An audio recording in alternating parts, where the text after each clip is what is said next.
जय लक्ष्मी नारायण की। श्रीमन नारायण हरि हरि। एकादशी महात्मा।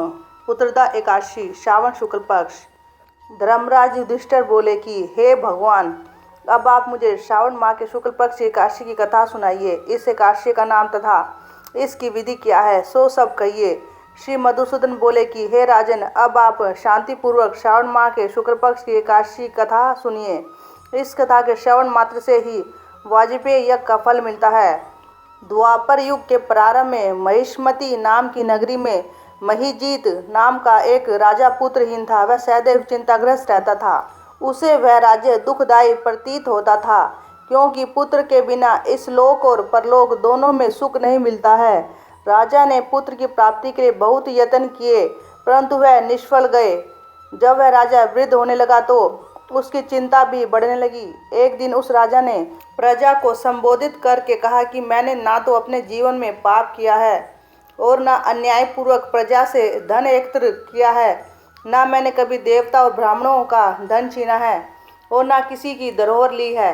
मैंने प्रजा को सदैव पुत्र की तरह पाला है। मैंने अपराधियों को पुत्र और बांधुओं की तरह दंड दिए हैं। मैंने कभी किसी से राग द्वेष नहीं किया है, सबको सम्मान माना है।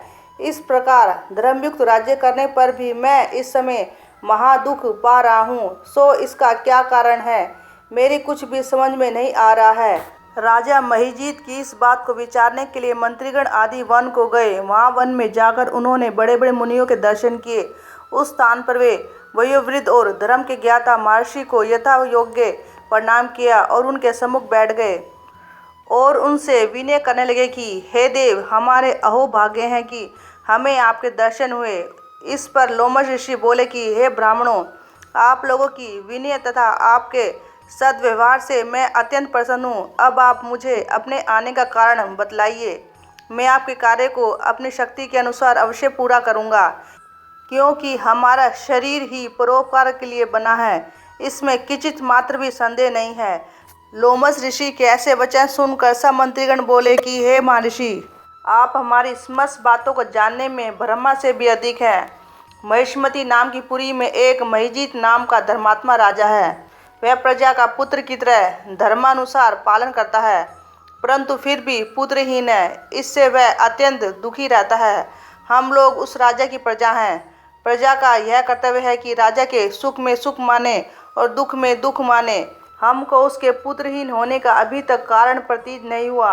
अब जब से हमने आपके दर्शन करे हैं, हमको पूर्ण रूप से विश्वास है कि हमारा कष्ट अब अवश्य ही दूर हो जाएगा। अतः अब आप हमको राजा को पुत्र प्राप्त होने का उपाय बताइए। इस पर लोमश ऋषि ने एक क्षण के लिए नेत्र बंद किए और राजा के पूर्व जन्मों का विचार करने लगे। वे विचार करके बोले कि हे ब्राह्मणों, यही राजा पिछले जन्म में अत्यंत निर्धन था और बुरे कर्म किया करता था। यह एक गांव से दूसरे गांव में घुमा करता था। एक दिन ज्येष्ठ मास के शुक्ल पक्ष की द्वादशी के दिन यह 2 दिन से भूखा था। दोपहर के समय यह एक जलाशय पर पानी पीने गया। वहाँ उसी समय की ब्याई हुई प्यासी गौ जल पी रही थी।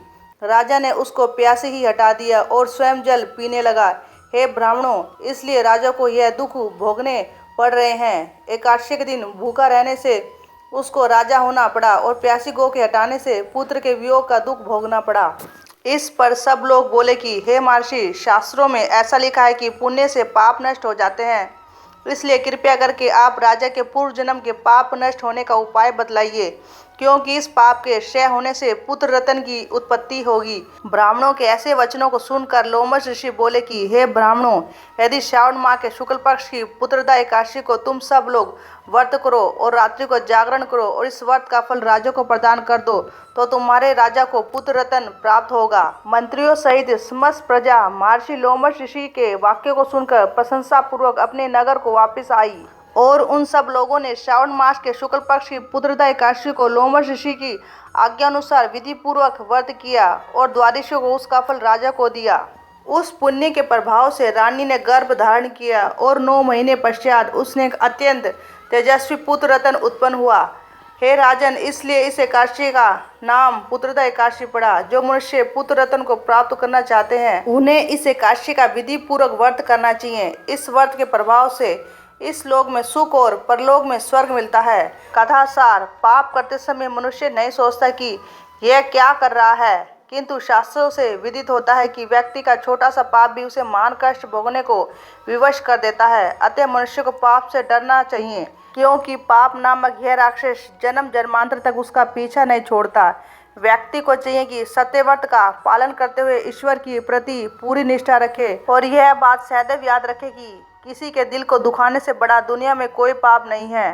श्रीमन नारायण हरि हरि। जय लक्ष्मी नारायण की। हरिओम।